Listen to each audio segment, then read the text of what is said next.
నమస్కారం అమ్మ. నమస్తే అమ్మ. శ్రీమాత్రే నమః. అమ్మ, మనకి ద్వాదశ రాశులలోని 12 రాశులు ఒక్కసారి మనం చూసుకున్నట్లయితే మనకు ప్రతి నెల కానీ లేదంటే ప్రతి వారంలో కానీ సంవత్సరంలో కానీ ఈ రాశి వారికి ఈ సంవత్సరం ఇలా ఉండబోతుంది, అంటే ఈ నెల ఇలా ఉండబోతుంది, ఈ రోజు ఇలా ఉండబోతుంది, దానికి వారు ఇటువంటి పరిహారం చేసుకోవాలి, ఇలా చేసుకుంటే వీరికి బాగుంటుంది అని చెప్పేసి ఇది మనకి రెగ్యులర్గా అవుతూనే ఉంటుంది.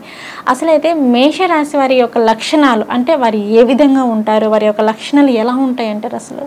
తప్పకుండా. అంటే ఇప్పుడు మేషరాశి లక్షణాలు అన్నీ జీవితాంతం కొన్ని చేసుకునే ఉంటాయి. ఇప్పుడు మనం మాట్లాడుకునే విషయం వాళ్ళు ఎలా ఉంటారు, వాళ్ళ వ్యక్తిత్వం ఎలా ఉంటుంది, వాళ్ళు ఏ పనుల్లో వాళ్ళు రాణించగలుగుతారు అని మాట్లాడుకుంటున్నాం. దీనికి గోచార ఫలితాలకు సంబంధం లేదు. సో ప్రతి సంవత్సరం మనం చూసుకునేది ఫలితాలు, ప్రతి మాసం చూసుకునేది గోచార ఫలితాలు. అంటే గ్లోబల్గా మనకు ఉండే గ్రహాలన్నీ ఎక్కడెక్కడ ఉన్నాయో వాటి ప్రకారం ఈ మేషరాశి వాళ్ళకి ఎలా ఉంటుంది, మిథున రాశి వాళ్ళకి ఎలా ఉంటుందని చెప్పుకుంటాం. కానీ మనం పుట్టినప్పుడు ఒక టైం అని ఉంటుంది చూడ, ఆ టైం ఒక లగ్నం కింద ఉంటుంది. చంద్రుడు ఏ నక్షత్రం మీద ఉంటుందో ఆ వాళ్ళది రాశి కింద వస్తుంది. సో చంద్రుడు ఆ రోజు ఏ రాశి మీద ఏ నక్షత్రం ఉన్నాడో ఆ నక్షత్రంకి అధిపతి ఎవరో ఆ అధిపతికి రాశి, అలా ఒక్కొక్క రాశి వస్తుంది అనమాట. సో అలా మనం మేషరాశి తీసుకుంటే మేషరాశి అంటే మేషరాశికి అధిపతి కుజుడు. సో కుజుడు అంటే ఏంటంటే అగ్నితత్వమైన మనస్తత్వం ఉన్న మనిషి. అంటే గ్రహాలు అయినప్పటికీ వాళ్ళ ఎనర్జీస్ మన మీద పనిచేస్తున్నాయి. కుజుడు అంటే అగ్నితత్వం రాశిలో ఉంటుంది కనుక ఆయన భౌమ్యుడు అంటారు. అంటే ఏంటి, భూమిపుత్రుడు అని. సో భూమి మీద మనుషులందరూ ఎలా ఆలోచిస్తామో ఆయన కూడా అలాగే ఆలోచిస్తారని అర్థం. సో ఆ రాశిలో పుట్టిన వాళ్ళందరూ అలాగే ఆలోచిస్తారు. అంటే ఏంటి, ఇవాళ మనం మనుషులందరికీ ఏముంది, మెయిన్ ఏ పైన అనుకున్న వెంటనే అయిపోవాలి. ఇలా అనుకున్నానంటే ఇలా అయిపోవాలి, ఇలా పూర్తి చేస్తామంటే ఆ ఫలితం వచ్చేది. అలాంటి మనస్తత్వం కలిగిన వాళ్ళు అది కొంచెం ఎక్కువగా ఈ మేషరాశి వాళ్ళకి ఉంటుంది. ఏ పనైనా చేయాలంటే ఫాస్ట్గా చేస్తారు, ఫాస్ట్గా రిజల్ట్ కావాలనుకుంటారు. ఎంత ఫాస్ట్గా పని అంటే చేస్తారు, ఎంత ఫాస్ట్ అయినా పర్లేదు చేసేస్తాం, కానీ రిజల్ట్ కూడా ఫాస్ట్గా వచ్చేయాలనుకుంటారు. సో ఓర్పు అనేది కొంచెం తక్కువ ఉంటుంది, కొంచెం అగ్రెసివ్గానే ఉంటారు వీళ్ళు. ఏ పని చేయాలనికైనా వెనకాడరు, అది ఎందులోనైనా కానివ్వండి. ఎక్కువ ఏంటంటే మెయిన్ యుద్ధం చేయడానికి ముందుంటారు వీళ్ళు. ఓకే, యుద్ధానికి అది దేంట్లో అయినా సరే, మాటలతో అయినా సరే, చేతులతో అయినా సరే. సో వెంటనే ఆగరనమాట, ఆన్సర్ వెంటనే చెప్పాలి. ఏదైనా వాళ్ళకి డౌట్ వస్తే దాన్ని క్లారిఫికేషన్ చేయడము, మాట్లాడడము కొంచెం బోధతత్వం కూడా ఉంటుంది ఈ రాశి వాళ్ళకి. మేషరాశిలో మెయిన్ ఏంటంటే మగవాళ్ళు తీసుకుంటే, అంటే ఆడవాళ్ళకి మగవాళ్ళకి మళ్ళీ విడివిడిగా ఫలితాలు ఇబ్బంది. ముందుగా మగవారికి మగవాళ్ళు చెప్పుకుందాం. సో మగవాళ్ళని తీసుకుంటే బాగా తెలివైన వాళ్ళు, చాలా మంచి వాళ్ళు, కొంచెం దూకుడు స్వభావం ఉంటుంది. కొంచెం దూకుడుగా ఉంటుంది. అది కొంచెం కాదు, కొంచెం బాగానే ఉంటుంది. చాలా వాళ్ళు అనుకున్నట్టు ప్రకారంగా ఒక రూల్స్ ప్రకారం పెట్టుకుని ఆ ప్రకారం అవ్వకపోతే కోపడ్డము, మాట్లాడడము, గట్టిగా అనడము, ఇది నా షెడ్యూల్, దీని ప్రకారం అన్ని జరగాలి. ఒక ఆఫీస్లో ఇలాంటి బాస్ ఉన్నారనుకోండి, అందరు కరెక్ట్గా టైంకి వచ్చేస్తారు. ఎందుకంటే ఆ టైం దాటితే వాళ్ళకి ఎలాంటి క్లాస్ పీకుతారంటే కూర్చోబెట్టి వాళ్ళకి క్లాస్ పీకేస్తారు. సో ఆ క్లాస్ పీకినందుకు ఆ శాలరీ కూడా వీళ్ళకే కట్ చేసేస్తారు. సో ఎందుకంటే మీరు టైం మెయింటైన్ చేయలేదు, ఇంత లాస్, ఇంత బిజినెస్లో లాస్ అనేది ఈ మంత్లో మీ శాలరీస్ అన్నీ ఇలా ఉంటాయి అని చెప్తారు. సో నెక్స్ట్ ఏం చేస్తాం మనం, ఖచ్చితంగా టైంకుంటాం. అలాంటి రూల్స్ రెగ్యులేషన్స్ ఎక్కువగా ఉంటాయి. చాలా తెలివైన వాళ్ళు ఏ పనైనా చేయాలంటే చాలా చక్కగా చేయగలుగుతారు. అది సో ఒక పని లేదు అయిపోయిందని అంటే కొంతమందికి ఏదైనా పని అవ్వలేదంటే వాళ్ళు డల్ అయిపోతారు. కానీ వీళ్ళు డల్ అవ్వరు, ఎలా చేయాలో ఆలోచిస్తారు. ఇలా కాకపోతే ఇలా కాకపోతే ఇలా అనుకున్న పని అవ్వలేదని చెప్పేసి డల్ అయిపోకుండా సో దాన్ని ఇంకెలా ప్లాన్ చేయగలుగుతారు. చాలా చాలా స్ట్రాంగ్గా. ఎంత స్ట్రాంగ్గా ఉంటారంటే వీళ్ళు అసలు భగవంతుడు ఇప్పుడు దేవుడు ఏం చేస్తారు, చేయరు కదా, మనమే ఆలోచించాలి, మనమే ప్లాన్ చేయాలి అని చెప్పి అనుకుంటారు. సో అందువల్ల భక్తి తక్కువేమో అనుకుంటారు అందరూ, కానీ చాలా భక్తి ఎక్కువ వీళ్ళకి. భగవంతుడు అంటే చాలా నమ్మకం. ఖచ్చితంగా వీళ్ళు డైరెక్ట్గా దేవుడి దగ్గరికి వెళ్ళి దేవుడితో మాట్లాడుకుంటారు.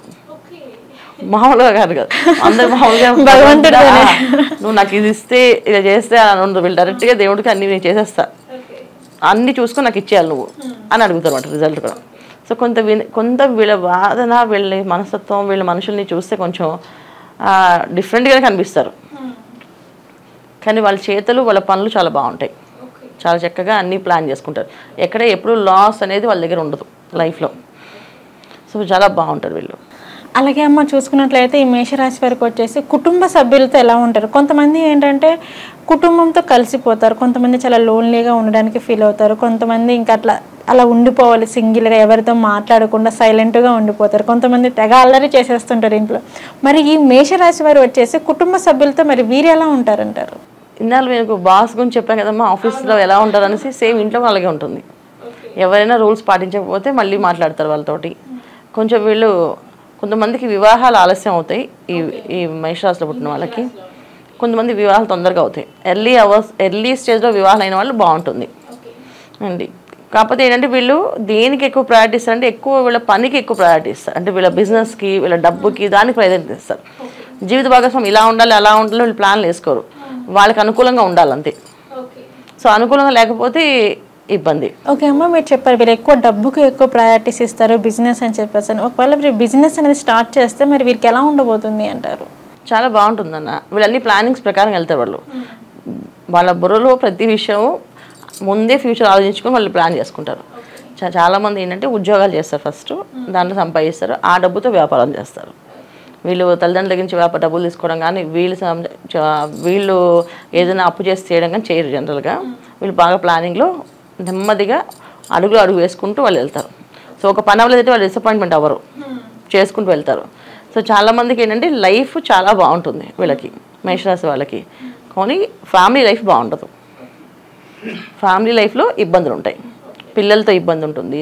సో తండ్రి ఇలా ఉండాలని చేసి కొడుకు వినకపోవచ్చు, కూతుర్లు వినకపోవచ్చు, పిల్లలు మాట వినకపోవచ్చు. చిన్నప్పుడు వింటారు, పెద్దకి వినరు.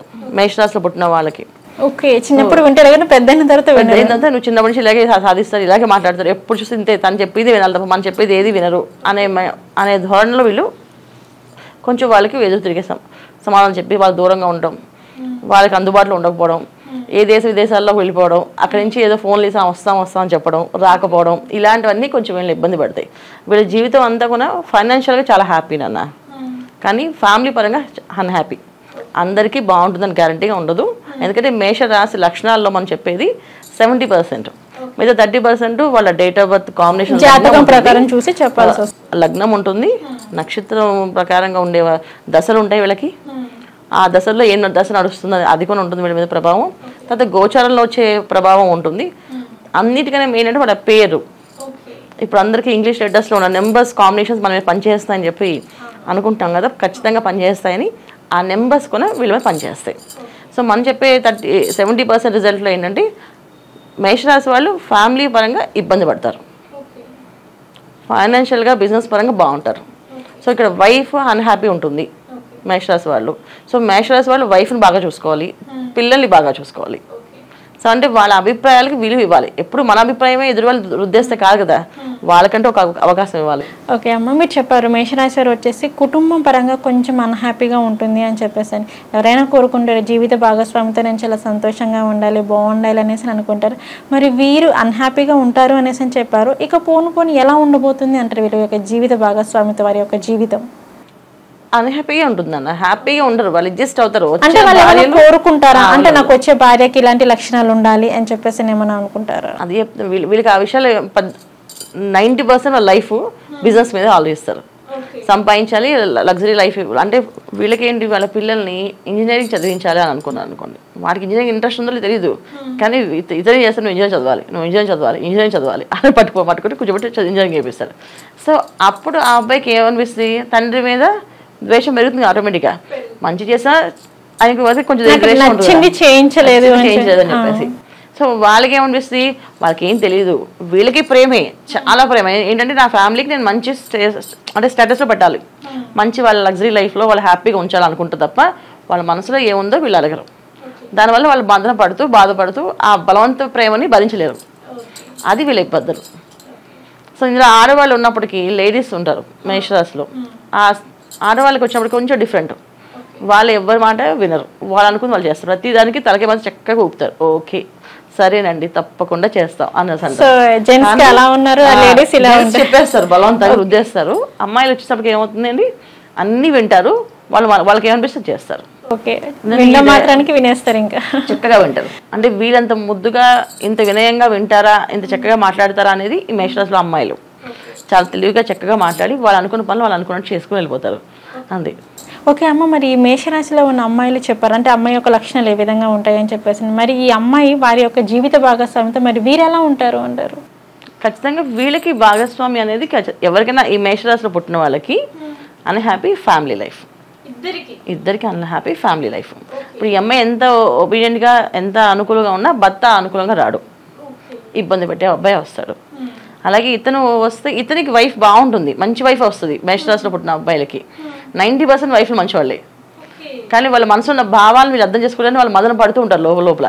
ఈయన నన్ను అర్థం చేసుకుంటే బాగుండేది, ఇది చెప్పేది అర్థం చేసుకోవట్లేదు, ఈయన అనుకుని చేస్తున్నారు అనుకుంటారు. ఇక్కడ ఈ అమ్మాయిల విషయంలో మాత్రం డెఫినెట్గా ఇబ్బంది పెట్టే అబ్బాయిలే వస్తారు. ఓకే, అమ్మాయికి ఇబ్బంది పెట్టే అబ్బాయి వస్తారు, సో అబ్బాయికి వచ్చేసి మంచి అబ్బాయిలు వస్తారు, కానీ వాళ్ళు ఇబ్బంది పడుతుంటారు వీళ్ళతో. ఓకే అమ్మ, చెప్పారు కదా మేషరాశిలో పుట్టిన వారికి ఎలాంటి లక్షణాలు ఉంటాయి, సో వారి కుటుంబ సభ్యులతో ఎలా ఉంటారు, అలాగే జీవిత భాగస్వామితో కూడా ఎలా ఉంటారు అనేసి అని చెప్పారు. మీరు చెప్పారు కుటుంబ సభ్యులతో వచ్చేసి కొంచెం అన్హ్యాపీగా ఉంటారు అని చెప్పారు కదా, సో దానికి వారు ఎటువంటి పరిహారం చేసుకుంటే బాగుంటుంది అంటారు? కుటుంబంలో అంటే అందరికి ఉంటుందని కాదు, 90% పీపుల్లో 90% పీపుల్లో ఉంటుంది ప్రాబ్లమ్స్, 10% హ్యాపీగా ఉంటారు ఫ్యామిలీస్. సో వాళ్ళ అదృష్టం జాతకంలో చెప్పిన దాని మన దశ ప్రకారం. అయితే ఎవరైతే కుటుంబంతో బాధపడుతున్నారో వాళ్ళు ప్రతి మంగళవారం సుబ్రహ్మణ్య స్వామి టెంపుల్లో 21 ప్రదక్షిణాలు చేయడం వల్ల వాళ్ళు ఆ కుటుంబ సమస్య నుంచి బయటపడతారు. ఏంటి వ్యాపారంలో ఆర్థికంగా ఇంకా సెటిల్ అవ్వకుండా ఇంకా డబ్బులు ఖర్చు అవుతూ నీళ్ళలో ఖర్చు పెట్టే తత్వం ఉంది వీళ్ళకి. సో డబ్బు ఎప్పుడు నీళ్ళలో ఖర్చు అయిపోతుంది, ఇబ్బంది పడుతున్నాం అనుకుంటారో వీళ్ళు ప్రతి మంగళవారం విఘ్నేశ్వర స్వామి టెంపుల్లో తిరగాలి, అంటే గణపతి టెంపుల్లో. సో భార్యాభర్త మధ్య ఇబ్బందులు ఉన్న వాళ్ళు సుబ్రహ్మణ్య స్వామి గుళ్ళో 21 ప్రదక్షిణాలు, ఆర్థికంగా ఇబ్బంది పడుతున్న వాళ్ళు, ఇంకా సెటిల్ అవ్వలేదు లైఫ్లో, ఇంకా ఏమీ కొనుక్కోలేదు, ఇల్లు కొనుక్కోలేదు మేము అనుకునే వాళ్ళు ఎవరైతే ఉన్నారో వాళ్ళు ప్రతి మంగళవారం గణపతి ఆలయంలో ప్రదక్షిణాలు చేయాలి, 21 ప్రదక్షిణాలు. ఇలా చేయడం వల్ల వీళ్ళకి ఆర్థిక ఇబ్బందుల నుంచి బయటపడతారు. సో భార్యాభర్త మధ్య సమస్యలు ఉంటే అవి కొన్ని తీరిపోతాయి. ఈ పరిహారం జీవితాంతం చేసుకోవాల్సింది. ఇది దీనికి తిథి వారాలతో సంబంధం కాదు, అలాగే గోచార ఫలితాలతో కాదు. లైఫ్ లాంగ్ మేషరాశి మీకు ఈ లక్షణాలు ఉన్నట్టయితే, మీకు ఇలాంటి ఇబ్బందులు ఉన్నట్టయితే వాళ్ళు ఈ పరిహారం చేసుకుంటే హ్యాపీగా ఉంటుంది జీవితం. ఓకే అమ్మ, మేషరాశి యొక్క లక్షణాలు ఏ విధంగా ఉండబోతున్నాయి, అలాగే వారి యొక్క జాతకంలో చిన్న చిన్న దోషాలు ఉన్నా కానీ దానికి వారు ఎటువంటి పరిహారం చేసుకుంటే బాగుంటుంది అనే అంశం గురించి అయితే మాకు తెలియజేశారు. ధన్యవాదాలు. శ్రీమాత్రే నమః.